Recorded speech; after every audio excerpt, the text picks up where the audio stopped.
পশ্চিমবঙ্গের রাজনীতিতে ভোটার তালিকা সংশোধনের বিষয়টি আবারও আলোচনার কেন্দ্রবিন্দুতে এসেছে।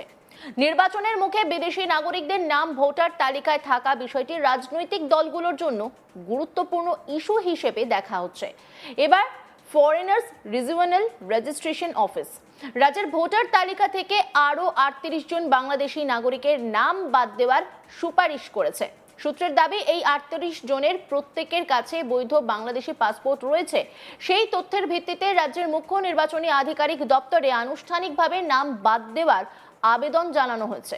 কমিশন সূত্রে জানা গেছে, সাম্প্রতিক যাচাই প্রক্রিয়ায় দেখা গেছে এই ব্যক্তিরা ভারতীয় ভোটার তালিকায় থাকা সত্ত্বেও বাংলাদেশের নাগরিকত্ব বহাল রেখেছেন এবং বিদেশি পাসপোর্ট ব্যবহার করছেন। নির্বাচন কমিশনের নিয়ম অনুযায়ী শুধুমাত্র ভারতীয় নাগরিকরাই ভোটার তালিকায় নাম অন্তর্ভুক্ত করার যোগ্য। এর আগেও গত 6 মাসেই প্রায় 500 জন বাংলাদেশি নাগরিকের নাম তালিকা থেকে বাদ দেওয়ার জন্য এফআইআরও আবেদন করেছিল। এবার সেই ধারাবাহিকতায় নতুন করে 38 জনকে চিহ্নিত করা হয়েছে। এখন নির্বাচন কমিশন বিষয়টি খতিয়ে দেখবে এবং প্রয়োজনীয় তদন্ত ও শুনানির পর চূড়ান্ত সিদ্ধান্ত নেবে। কমিশনের নিয়ম অনুযায়ী কারো নাম বাদ দেওয়ার আগে তাকে নোটিশ পাঠিয়ে আত্মপক্ষ সমর্থন জানানোর সুযোগ দেওয়া হয়। ফলে এই 38 জনের অবস্থানও যাচাই করার পরই চূড়ান্ত সিদ্ধান্ত প্রকাশিত হবে। রাজনৈতিক মহল মনে করছে, ভোটার তালিকা সংশোধনের এই ধাপ পশ্চিমবঙ্গের নির্বাচনী প্রক্রিয়ার স্বচ্ছতা বজায় রাখার পাশাপাশি রাজনৈতিক প্রতিযোগিতার জন্য নতুন ইস্যু সৃষ্টি করতে পারে। এ বিষয়ে আমাদের এক প্রতিনিধি ঠিক কি বলেছেন শুনবো। রাজ্য জুড়ে চলছে এসআইআর প্রক্রিয়া এবং আজই হচ্ছে সেই এসআইআর প্রক্রিয়ার শুনানি এবং যে ফর্ম আপলোড, নথি আপলোড, সেই নথি আপলোডের আজকে অন্তিম দিন। এই অন্তিম দিনে এসে দাঁড়িয়েই কিন্তু নির্বাচন কমিশন তাদের হাতে উঠে এসেছে আবার নতুন এক তথ্য, যেখানে হচ্ছে যে প্রায় 35 জন বাংলাদেশি নাগরিক যারা বাংলাদেশি, তাদের কাছে বৈধ পাসপোর্ট থাকার পরেও তাদের হচ্ছে যে ভারতীয় ভোটার তালিকায় নাম রয়েছে, এরকম 35 জনের নাম উঠে এসছে। সেটা হচ্ছে ফরেন্সিক রিজিওনাল রেজিস্ট্রেশন অফিস, তার তরফ থেকে সিইও মনোজ আগরওয়ালের কাছে এই যে তথ্য, সেই তথ্য তুলে দেওয়া হয়েছে।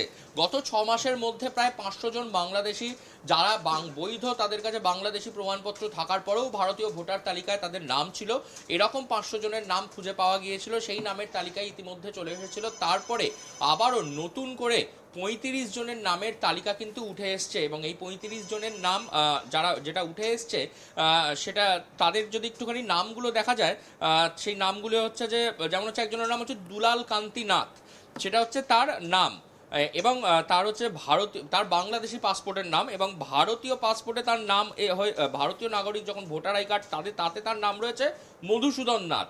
এভাবেই নাম পরিবর্তন করে এক বাংলাদেশি নাগরিকরা কিন্তু ভারতে বসবাস করছিলেন। আরেকটা উদাহরণ দিই আপনাদেরকে, একজনের যার হচ্ছে যে বাংলাদেশি পাসপোর্টে তার নাম রয়েছে গীতা রানী বড়াই, এবং আমাদের ভারতীয় যে ভোটার কার্ড সেখানে তার নাম হয়ে গেছে গীতশ্রী বালা। আরেকজন রিয়া বালা, তার ভারতীয় নাগরিকত্বতে ভারতের ভোটার কার্ডে তার নাম হয়েছে ঈশানী বালা। এইভাবে একাধিক নাম, যেটা 35 জনের নাম উঠে এসেছে। এই 35 জন কিন্তু তারা কিন্তু তাদের কাছে হচ্ছে বৈধ বাংলাদেশি পাসপোর্ট রয়েছে এবং সেটা কিন্তু যে পাসপোর্ট ডিপার্টমেন্ট এবং যে ফরেন্সিক যে ডিপার্টমেন্ট রয়েছে সেখান থেকে ভেরিফিকেশন করেই কিন্তু সিইওকে জানানো হয়েছে। ফরেনার্স রিজিওনাল রেজিস্ট্রেশন অফিস, এই ফরেনার্স রিজিওনাল রেজিস্ট্রেশন অফিস থেকেই কিন্তু এই পুরো বিষয়টাকে তুলে ধরা হয়েছে সিইওর কাছে, তার সিইওর নজরে নিয়ে আসা হয়েছে। সেই মোতাবেক কিন্তু এই 35 জনের নামও বাদ যেতে চলেছে, এমনটা জানা যাচ্ছে সূত্র মারফত। আরও একটি খবর যেটা নির্বাচন কমিশন বা সিইও দপ্তরের তরফ থেকে সূত্র মারফত উঠে এসেছে, সেটা হচ্ছে যে শুনানির আজকে শেষ দিন। এই শেষ দিনে দাঁড়িয়ে কিন্তু ইতিমধ্যেই যে 1,52,লক্ষ মানুষ যাদেরকে শুনানিতে যাদেরকে ডাকা হয়েছিল, যে নাম উঠে এসেছিল, সেই যে শুনানির যে তালিকা, সেই শুনানির তালিকার প্রায় আজকে বলা চলে আজকে শেষ দিন, যেটা মনোজ আগরওয়াল তিনি যেটা জানাচ্ছিলেন, বা যে কমিশন সূত্রে যেটা জানা যাচ্ছে, যে আজকের এই শেষ দিনে এসে প্রায় শুনানি প্রক্রিয়া শেষ হয়ে গেছে। 5% হয়তো শুনানি প্রক্রিয়া বাকি রয়েছে সব মিলিয়ে, সেটাও আজকের মধ্যে শেষ হয়ে যাবে। এর এর মধ্যেই কিন্তু যেটা যেটা উঠে আসছে সেটা হচ্ছে যে 1,52,00,000 মানুষের নামের মধ্যে থেকে প্রায় 1,23,00,000 যাদের যাদের হচ্ছে যে ভেরিফিকেশনের নাম এসছে, মানে এটা কিন্তু চূড়ান্ত ভেরিফিকেশন না, এটা প্রাথমিক পর্যায়ের ভেরিফিকেশনে তাদের নামগুলি উঠে এসছে। এবং বলা চলে, এবং যারা মাইক্রো অবজারভার ছিলেন তারা তারা পুরো বিষয়টা বিবেচনা করে 1,40,000 নাম তাদেরকে শনাক্তকরণ করা হয়েছে, তারা হচ্ছে যে ইনএলিজেবল, একদমই এই ইনএলিজেবল হিসাবে বা তাদেরকে শনাক্তকরণ করা হয়েছে, অর্থাৎ এই নামগুলোও কিন্তু বাদ যাওয়ার তালিকায় চলে এসছে, এই যে 1,40,000 নাম। এবং যে যে 1,52,00,000 মধ্যে কিন্তু অনুপস্থিত হচ্ছে 6,25,000। আজকে শেষ দিনের আগে পর্যন্ত কিন্তু এই 6,25,000 মানুষ তারা কিন্তু অনুপস্থিত, এবং যারা অনুপস্থিত থাকবেন তাদের নামও কিন্তু বাদ যেতে পারে চূড়ান্ত যে তালিকা বেরোবে সেই তালিকায়। এসআইআর এর নিয়ে যে একেবারে যে সরগরম অবস্থা রাজ্যের, তারই মধ্যে কিন্তু কমিশন সূত্র থেকে এরকম একাধিক বিষয় উঠে আসছে, বলা চলে চাঞ্চল্যকর বিষয় উঠে আসছে। কারণ ইতিমধ্যেই প্রায় 6,25,000 মানুষ তারা কিন্তু এখনো অবধি শুনানি প্রক্রিয়ায় অংশগ্রহণ করেননি। 35 ফরেনার্স রিজিওনাল যে অফিস, সেই অফিসের তরফ থেকে নতুন করে আরও 35 জনের নাম পাঠানো হয়েছে, যাদের কাছে বাংলাদেশি বৈধ পাসপোর্ট রয়েছে, এবং তারপরেও তারা ভারতীয় নাগরিকত্বের ভারতের ভোটার তালিকাতেও তারা নিজেদের নাম তুলে রেখেছিলেন, যেটা একেবারেই আইনত বলা চলে অপরাধ। তাদের নামও বাদ দেওয়ার জন্য দৃষ্টিগোচরে আনা হয়েছে।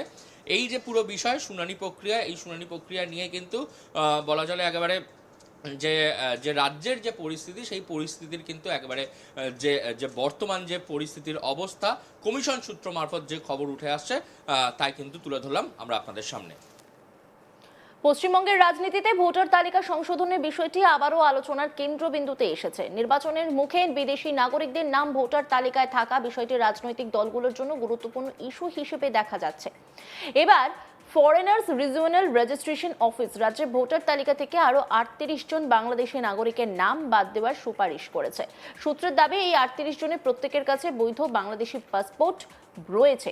সেই তথ্যের ভিত্তিতে রাজ্যের মুখ্য নির্বাচনী আধিকারিক দপ্তরে আনুষ্ঠানিকভাবে নাম বাদ দেওয়ার আবেদন জানানো হচ্ছে। কমিশন সূত্রে জানা গেছে, সাম্প্রতিক যাচাই প্রক্রিয়ায় দেখা গেছে এই ব্যক্তিরা ভারতীয় ভোটার তালিকায় থাকা সত্ত্বেও বাংলাদেশের নাগরিকত্ব বহাল রেখেছেন এবং বিদেশি পাসপোর্ট ব্যবহার করছেন। নির্বাচন কমিশনের নিয়ম অনুযায়ী শুধুমাত্র ভারতীয় নাগরিকরাই ভোটার তালিকায় নাম অন্তর্ভুক্ত করার যোগ্য। এর আগেও গত 6 মাসে প্রায় 500 জন বাংলাদেশি নাগরিকের নাম তালিকা থেকে বাদ দেওয়ার জন্য এফআরআরও আবেদন করেছিল। এবার সেই ধারাবাহিকতায় নতুন করে 38 জনকে চিহ্নিত করা হয়েছে। অন্যান্য খবরের আপডেটের জন্য অবশ্যই নজর রাখুন আজ তাক বাংলার ইউটিউব স্ট্রিমিংয়ে। লাইক, কমেন্ট, শেয়ার এবং সাবস্ক্রাইব করতে ভুলবেন না।